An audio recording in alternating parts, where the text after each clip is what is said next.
Good morning students. आज के इस लेक्चर में हम लोग डिस्कस करेंगे कि मास और चार्ज, क्योंकि हम लोग बात करते चले आ रहे हैं शुरू से ही कि चार्ज जो है वो एक फंडामेंटल प्रॉपर्टी है। और यहां पर हम देखते हैं कि मास भी हमारे पास एक है और कुछ कुछ बिहेव भी दोनों का सेम था।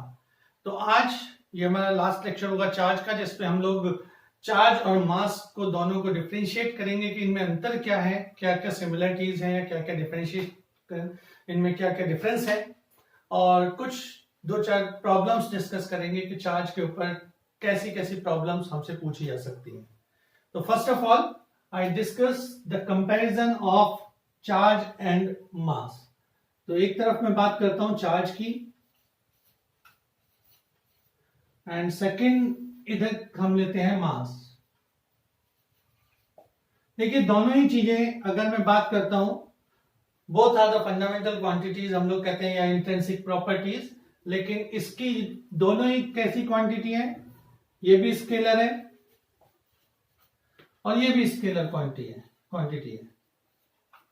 तो mass and charge both are scalar quantities, दोनों ही एक स्केलर क्वांटिटी है और दोनों के ही जो डिफाइन की जाती है वो इस तरह से की जाती है कि both are the cause of force. तो एक के कारण होता है इलेक्ट्रोस्टैटिक फोर्स और एक के कारण होता है ग्रेविटेशनल फोर्स। तो इसका जो रीजन है हम कहते हैं कॉज ऑफ इलेक्ट्रोस्टैटिक फोर्स।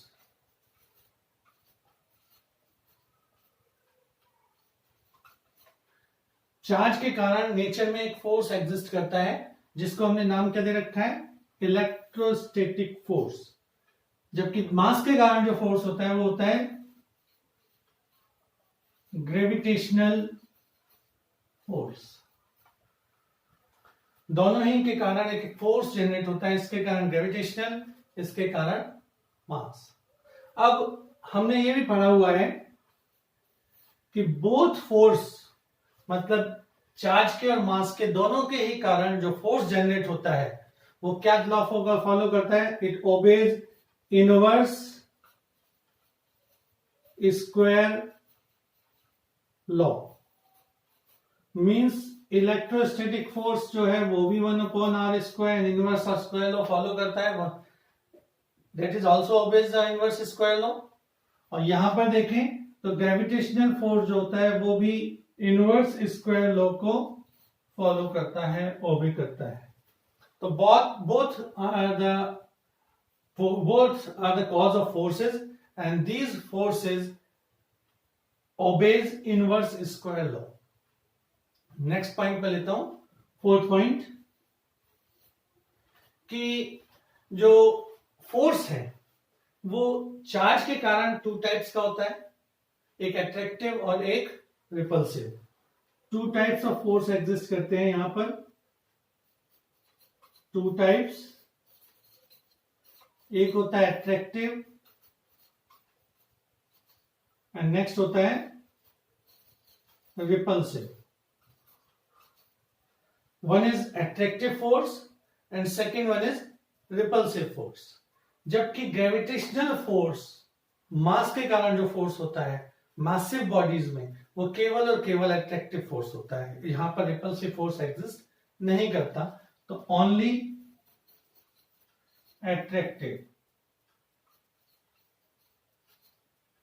यहां पर जो फोर्स एग्जिस्ट करता है वो केवल अट्रैक्टिव फोर्स एग्जिस्ट करता है, रिपल्सिव फोर्स एग्जिस्ट नहीं करता। हम लोगों ने चार्ज की प्रॉपर्टीज में पढ़ा था कि चार्ज इज इनवेरिएंट। हम लोगों ने क्या पढ़ा था, इनवेरिएंट। इनवेरिएंट का मतलब कि चार्ज मोशन के साथ चेंज नहीं होता, चार्ज की वैल्यू मोशन के साथ चेंज नहीं होती है। जबकि मास की वैल्यू हम लोगों ने पढ़ा था, mass is variant, m is equals to m0 upon under the root 1 minus v²/c²। इस रिलेशन से मास की वैल्यू वेरी कर जाती है, चेंज हो जाती है।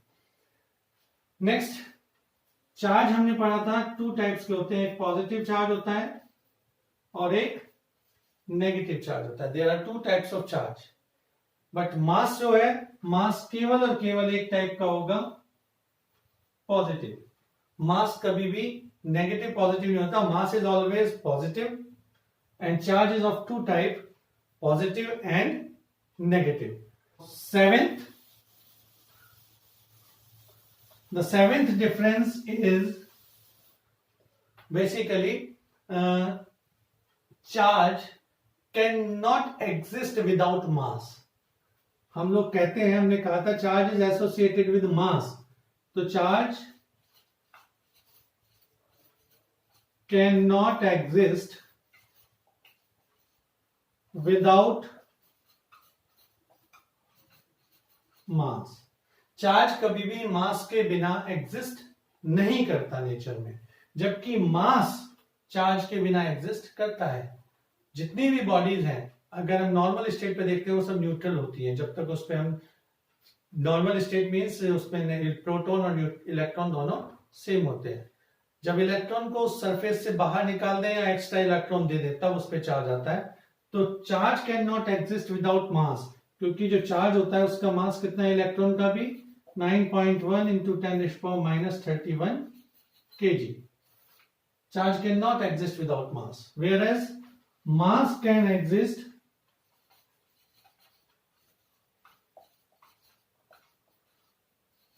without charge। जबकि चार्ज के बिना मास एग्जिस्ट करता है।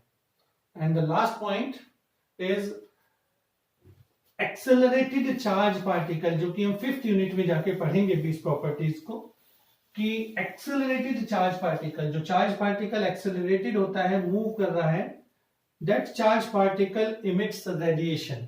वो अपने अंदर से एक प्रकार के रेडिएशन को इमिट करता है। तो लास्ट है ये, accelerated charge particle emits radiation। जबकि यहां पर क्या करते हैं, मास किसी भी प्रकार का कोई रेडिएशन इमिट नहीं करता, तो हम कहेंगे does not emit any radiation. तो these are the differences between mass and charge, जो हम लोगों ने अभी पढ़े। और ये हमारा चार्ज था जहां तक हमें देखना था। अब नेक्स्ट टॉपिक जो होगा वो होगा चार्ज के ऊपर लगने वाला फोर्स, जिसको हम कहते हैं कूलम्ब फोर्स। अभी तक हम लोगों ने चार्ज पढ़ा, चार्ज का डेवलपमेंट पढ़ा, चार्ज का कॉज पढ़ा, चार्ज का ओरिजिन पढ़ा, चार्ज कैसे पैदा होता है पढ़ा, चार्ज की प्रॉपर्टीज पढ़ी। अब आगे के वीडियोस में हम लोग पढ़ेंगे चार्ज के ऊपर फोर्स लगता है, वो कौन सा फोर्स लगता है, उसकी कैलकुलेशंस कैसे करती हैं, और उसके विषय में आगे देखेंगे। लेकिन आज अभी इसके बाद हम लोग डिस्कस करेंगे कुछ छोटी छोटी प्रॉब्लम्स। तो फर्स्ट अभी मैं उस प्रॉब्लम्स को डिस्कस करते हैं। अब यहां जो हमारी पहली प्रॉब्लम है वो है डिपेंड चार्ज के ऊपर। The problem is a polythene piece rubbed with wool. हमने एक पॉलिथीन लिया, पॉलिथीन को वूल के ऊपर रब किया, is found to have negative charge. The value of this negative charge is 3 into 10⁻⁻7। According to question, we rubbed the polythene। Polythene को हमने रब किया, को रब किया गया वूल पर, and we get a charge Q is equals to -3 into 10⁻⁻7 coulomb. आगे ये कह रहे हैं find number of electron transferred. हमें ये बताना है कि कितने इलेक्ट्रॉन ट्रांसफर हुए, विच टू विच, और किस से किस पर हुए। तो किस से किस पर निकालने के लिए हमें ट्राइबो इलेक्ट्रिक सीरीज जो हम लोग पहले पढ़ चुके हैं उसको थोड़ा ध्यान देना पड़ेगा। एंड उसके बाद निकालना है ट्रांसफर्ड मास। तो सबसे पहले हम करेंगे how many number of electron transfer from one two another. अब अगर ट्राइबो इलेक्ट्रिक सीरीज की आपको थोड़ा सा ध्यान हो तो उसमें वूल पहले आता है और बाद में पॉलिथीन आता है। इट मींस वूल के ऊपर कैसा चार्ज होगा, वूल बिकम्स पॉजिटिव चार्ज, और polythene that becomes negatively charged. तो इसका मतलब ये हुआ electron transfer from wool to polythene. तो इसका आंसर विच टू विच का आंसर तो होगा electrons transferred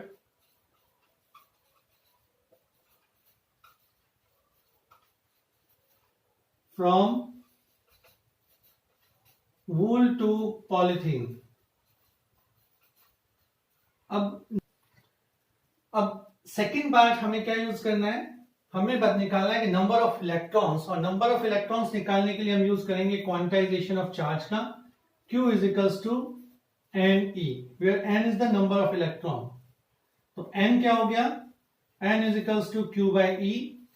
The value of Q is 3 into 10 raised to the power minus 7 divided by 1.6 into 10 raised to the power minus 19. And जब हम इसे solve करेंगे तो यहां देख रहे हैं 3 upon 1.6, this comes out to be 1.875 into 10 raised to the power 12 electron. So this number of electron in this question is n is equals to 1.875 into 10 raised to the power 12. अब next part क्या आता है, यहां पर हमें साथ में ये भी निकालना है how much mass is transferred, कितना मास ट्रांसफर हुआ। हमने ये देखा इलेक्ट्रॉन कहां से ट्रांसफर हुए, वूल से पॉलिथीन पर, कितने हुए 1.875 into 10 raised to power 12। अब मास कितना ट्रांसफर हुआ उसके लिए हमें क्या करना पड़ेगा, transferred mass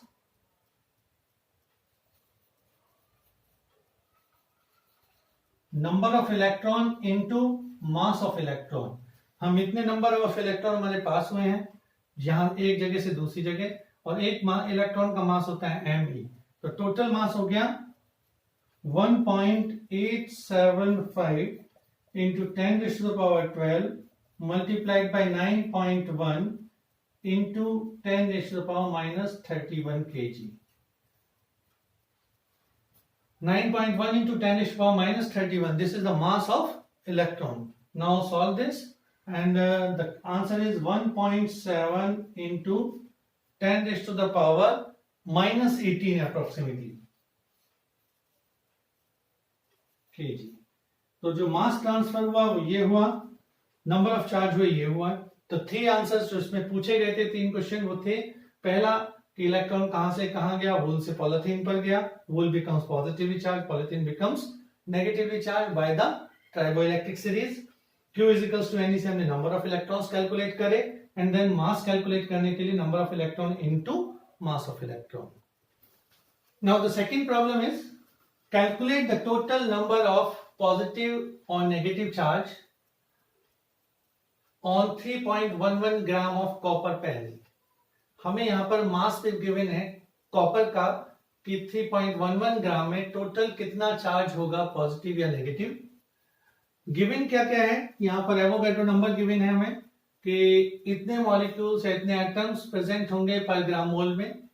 atomic number of copper given है 29, ये जो हमें इंफॉर्मेशन दे रहा है कि कितने प्रोटॉन हैं कॉपर में या कितने इलेक्ट्रॉन्स हैं, and this is the 63.5 mass of copper. तो यहां पर सबसे पहले हम लोगों को ये कैलकुलेट करना पड़ेगा कि कितने नंबर ऑफ इलेक्ट्रॉन्स यहां पर हैं।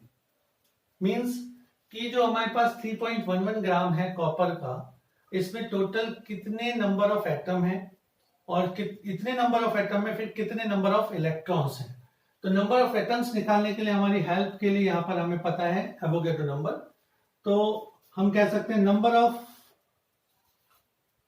Atoms in 3.11 gram copper penny is, that is Avogadro number divided by 63.5 into the mass of this 3.11। तो यहां से हम कैलकुलेट करते हैं 6.02 into 10 raised to power 23 into 3.11 divided by 63.5। इसे कैलकुलेट करते हैं, और कैलकुलेट करके हमें पता चलेगा कि कितने नंबर ऑफ एटम्स यहां पर हैं। तो the answer is 0.0.0 295 into 10 raised to the power 23. So this is the number of atoms. Now यहां तक जब हमें पता चल गया नंबर ऑफ एटम इतने हैं, एक एटम में कितने प्रोटॉन या इलेक्ट्रॉन है 29, तो इतने एटम्स में कितने होंगे, उसके लिए हमें क्या करना पड़ेगा, नंबर ऑफ इलेक्ट्रॉन्स कैलकुलेट करना है. Number of electrons, this is equals to 29 into 0.295 into 10 raise to the power 23, या इसको नंबर ऑफ चार्ज भी लिख सकते थे हम. तो पॉजिटिव या नेगेटिव चार्ज का जो टोटल नंबर होगा वो कितना होगा, 29 into number of atoms, 0.295 into 10 raise to power 23. इसे कैलकुलेट करते हैं and this comes out to be 8.56 into 10 raise to the power 23. These are the number of electrons, small n. अब finally we want to calculate charge on this. So charge calculate करने के लिए हम लोग formula लगाएंगे वही quantization का, Q is equals to NE, N into E. N की value 8.56 into 10 raised to the power 23 into E की value 1.6 into 10 raised to the power minus 19. ये चार्ज ऑफ इलेक्ट्रॉन हुआ. इसको कैलकुलेट करते हैं. The value comes out to be 1.8 into 8.56, 1.37 into 10 raise to the power 5 coulomb. So this is the answer of this given problem. इस video में आपको इसके बाद कुछ एनालिटिकल प्रॉब्लम्स, कुछ लॉजिकल प्रॉब्लम्स मिलेंगी, उन्हें सॉल्व कीजिएगा. और if you feel any type of doubts, any type of problems, then please call me on the scrolled number. Okay, thank you.